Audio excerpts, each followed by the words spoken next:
So glad you could join us. Thank you so much for being a part of our day and allowing us to be a part of yours. Here on a Monday, I'm Marlin Bohling with you as we watch your ag commodity trade on what's going to be a rather unusual week. And because it's unusual, we call on Chris Swift. No, I'm just kidding. Chris Swift of Swift Trading Incorporated. How are you? I'm doing great, Marlin. How are you this morning? Doing fine. Good. It's going to be a short week. It will be. Trading-wise. Right. So from what I understand, normal days today, tomorrow, and Wednesday. Correct. And then Thursday, no trade at all. No trade. And then Friday, a short day. Short day for some markets. Some markets will stay open full time, but most of them will close early. So it gets a little confusing, and they don't even all end at the same time. That's very true. But livestock may close at noon. And if we can inch out one more little minute in one market, we're going to get it. Right, exactly. That was my point. Okay, so we have that all coming up later on this week here. Now, this morning we had kind of a flat open on the corn. We did have an overnight export sale of corn this morning, 138,000 tons of corn. Right. And that was sold to South Korea. So the corn kind of held its own, but the soybean market kind of went in the tank again this morning. And let's go ahead and walk through these prices here, and then I want to get your thoughts on this. So I'll start by taking a look here at the corn market, which has December unchanged at 364 3/4, so not much going on right now. If you look at the soybean trade, you currently have the January now down 14 1/4 at 878. It actually opened up about 11 lower. And if you look at the wheat trade, currently you have Chicago December down a nickel at 501 3/4. That's a penny from our low of the day. The Kansas City wheat market currently has December down 6 1/4 at 476 1/2 now. That's a penny from its low of the day. Minneapolis has fared much better. It, of course, does not have a crop in the ground right now, but December is down a penny and 3/4 now at 569 1/2. So talk to me about this weakness that we're seeing in the soybean trade right now. Okay. We're going to get harvest progress numbers later on today, so that might have a little bit of impact. But, I mean, we're about done now, right? I think so. I don't think that there can be much done for right now as far as any kind of planting or, harvest delays or anything. So South America will be big attention from now on because they are trying to get their crop in the ground. So South America will be a huge part of our numbers going forward here. But I think coming towards the end of the year, we're just going to have some uptick in farmer selling and try to keep that revenue flowing.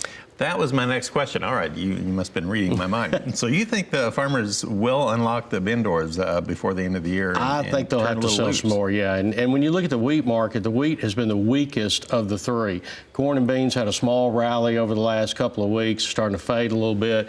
But wheat never did have a rally off of it. And now these new lows this morning are starting to set new lows in this decline. Not new contract lows, but just new lows in this decline. Is that going to bring in some investor money? I think it'll bring in further selling is what I think it'll do first. Really? Yeah, and then the first of the year, everybody looks for a little bit brighter outlook at the first of the year. So, yeah, I believe it'll be more towards the first of the year before you get any kind of real significant buying coming in. Oh, is that right? Okay. Well, we'll come back in just a moment, and we'll talk more about some of the outside markets and the livestock trade, and a lot to consider there. So we're going to be back talking with Chris Swift of Swift Trading Incorporated right after this.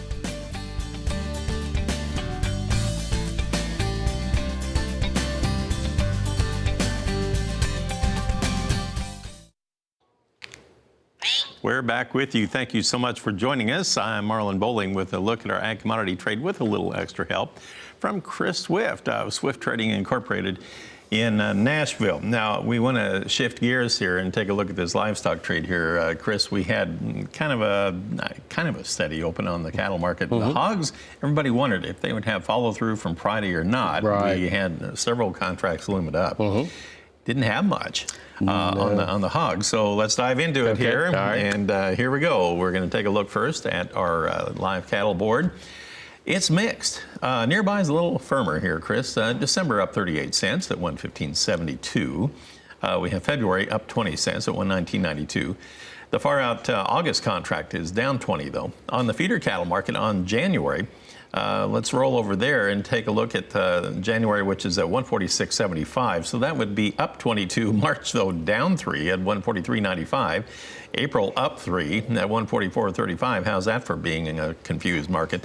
Now to the lean hog trade, where we were $3 higher on several contracts Friday. Not today. December down 8 cents, right at $60 even per hundredweight.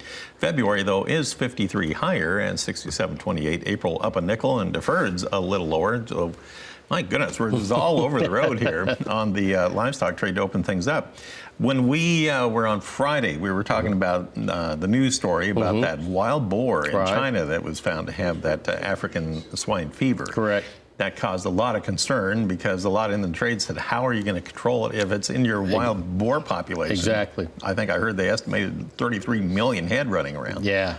Yeah. What do they do, and why are we not seeing follow-through today? I don't know what you can do for a situation like that, and I think the follow-through will come. We had, I think we're up a total of $7.5 for the week last week, so maybe everybody's going to breathe just a little sigh of relief. It's going to be a very short, abbreviated week as far as traders go, and a lot of them already moved to go out of town for the week. So I just think it'll be a little bit slow, but that is a real serious situation now that it has evolved into. So what does that mean here for the packer aggressiveness this week? Are they going to be early to the table and want to acquire? Are they going to? Well, they came in with a full 114 cash trade last week, so they bought plenty of product to kill for the abbreviated this week. I think they're going to be hungry for inventory.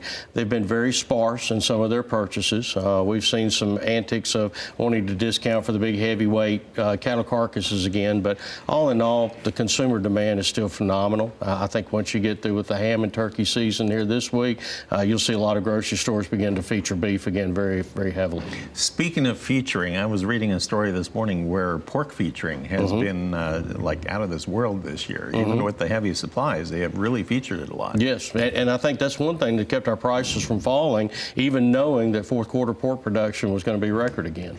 So the deferreds on the hog trade are still going to maintain a premium to the I think nearbuys? so, if not, probably expand just a little bit more. What about on the beef side? Probably looking real good. I think that for the rest of this year, it's going to be hard to change much, but we got Friday's cattle on feed report, 104 on feed, 99% placed, and 104 marketed is the trade guess right now. That actually comes out Wednesday already, doesn't that's it? correct, yes. The day before Thanksgiving. With the cold storage report. Yeah, so that's going to be an intriguing day, too, as we head into the holiday, and you can't do anything about it until Friday. Wow. Okay, well, thanks for pointing that out. I appreciate it. Chris Swift of Swift Trading Incorporated. And he's right here in town. All right, in gentlemen. Nashville. As always, thank you very much. Appreciate it.